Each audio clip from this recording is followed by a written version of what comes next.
Donald Trump, the ex-president and frontrunner to be Republican nominee in 2024, is set to face a mugshot, fingerprinting, and court appearance next week, after being indicted over a probe into hush money paid to a porn star in a historic U.S. first. The possible spectacle of Trump's appearance in Manhattan on Tuesday before a judge as the first sitting or former president to face criminal charges could further divide the world's most powerful country. Trump is seeking the Republican nomination to challenge Democratic President Joe Biden next year, and even before news of the indictment broke had been seeking to use the legal threats to raise money and rally his most faithful supporters.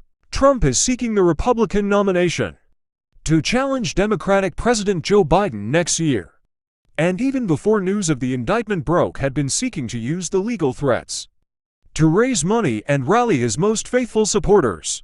The first U.S. president to have tried to overthrow an election defeat, whose false claims of election fraud inspired the deadly U.S. Capitol assault on January 6, 2021, signaled that he will continue to campaign even as he faces charges.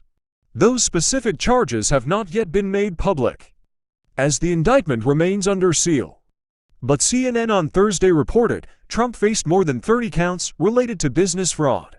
Trump, 76, said he was completely innocent and accused Manhattan District Attorney Alvin Bragg, the Democrat who led the investigation, of trying to hurt his electoral chances.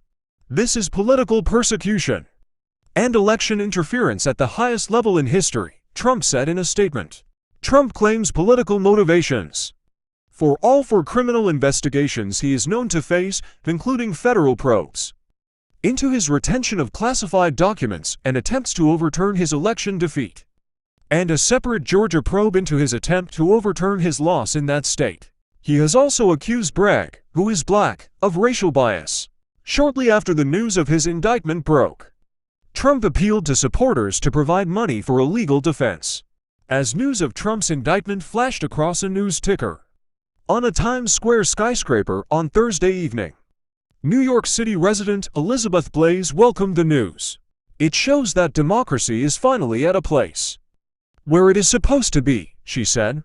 Trump earlier this month called for nationwide protests, recalling his charged rhetoric ahead of the January 6, 2021, attack on the U.S. Capitol by his supporters.